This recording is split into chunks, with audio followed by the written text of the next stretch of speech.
تون کوین رایگان بگید نات کوین هاتو بفروش. شما برای اینکه بتونید نات کوین هاتون بفروشید نیاز به تون کوین دارید. حالا خبر خوبی که ما براتون داریم اینه که اگه فروش نات کوینتون در اوکی اکسچنج انجام بدین، تون کوین رو ما بهتون هدیه میدیم. البته این فقط برای کاربران جدیدمونه، ولی یه پیشنهاد ویژه برای همراهان قدیمیمون داریم. اونم این که اگه نات کوینشون در اوکی اکسچنج بفروشن، کمترین کارمزد ممکن رو میدن. ولی اول با هم بریم آموزش اتصال نات کوین به کیف پولمون رو ببینیم. در انتها هم بهتون میگم که چجوری میتونید نات کوین رایگان رو دریافت کنید. خب تو مرحله اول وارد ربات نات کوین میشیم و روی اوپن کلیک میکنیم. این صفحه که براتون باز شد کلیم رو انتخاب میکنیم. تو این صفحه میگه که ولتتون رو به نات کوین متصل کنید. کانکت ولت رو میزنیم و از اون میخواد که ولتمون رو انتخاب کنیم. نکته مهمی که اینجا هست، ولت خود تلگرام رو پیشنهاد میکنه که باید حتما حواسمون به این باشه که اصلا این گزینه رو انتخاب نکنیم، چون ما تحریم هستیم و ممکنه کوین هامون رو از دست بدیم. پس حتما از توین کیپر استفاده کنید. در این قسمت هم یک لینک بهمون میده که یس رو میزنیم. تو این قسمت هم درخواست اتصال کیف پول به نات کوین رو میده که تاییدش میکنیم. تو این مرحله هم میبینیم ولتمون این بالا اضافه شده و زمانی که نات کوین داخل صرافی ها لیست بشه میتونیم برداشتمون رو انجام بدیم و با این گزینه هم میتونیم دارایی هامون رو استیک کنیم. در مرحله بعدی میخوایم ببینیم که چجوری میتونیم تون کوین رایگان رو از اوکی اکسچنج دریافت کنیم. وارد صفحه کمپین که شدیم، در مرحله اول ثبت ناممون رو انجام میدیم. اطلاعات اولیه‌مون رو وارد میکنیم و منتظر کد تایید میشیم.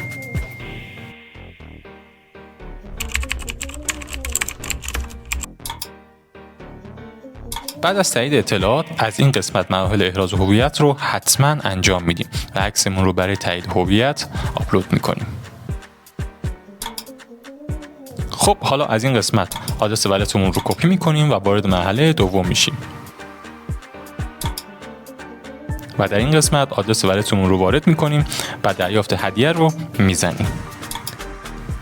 به همین راحتی تون کوین به ولتمون واریز میشه و میتونیم رایگان نات کوین هامون رو به اوکی اکسچنج انتقال بدیم. بعد از واریز شدن تون کوین هامون بر روی این فلش کلیک میکنیم و این گزینه رو انتخاب میکنیم.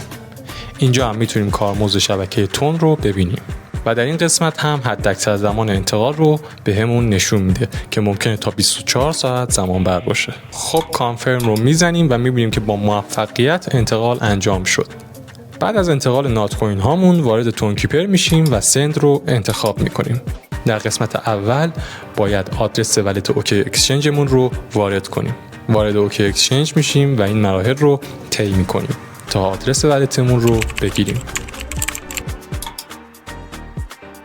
در این قسمت شبکه تون رو انتخاب میکنیم و تایید رو میزنیم.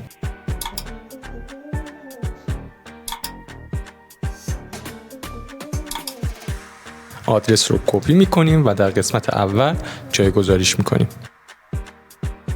دقت کنین که در بخش دوم که کامنت نوشته شده باید حتما ممو رو جایگذاری کنیم. در این بخش هم مقداری که میخوایم انتقال بدیم رو از اون میخواد که ما تمامی نات کوین هامون رو انتقال میدیم و تایید رو میزنیم و اینجا هم مقادیر رو بررسی میکنیم و تایید نهایی رو انجام میدیم. با موفقیت انتقال به اوکی اکسچنج انجام شد و بعد از دریافت نات کوین هامون در کیف پول اوکی اکسچنج میتونیم به راحتی در وقت تبادل سریع نات کوین هامون رو به ریال تبدیل کنیم. ممنون از همراهیتون.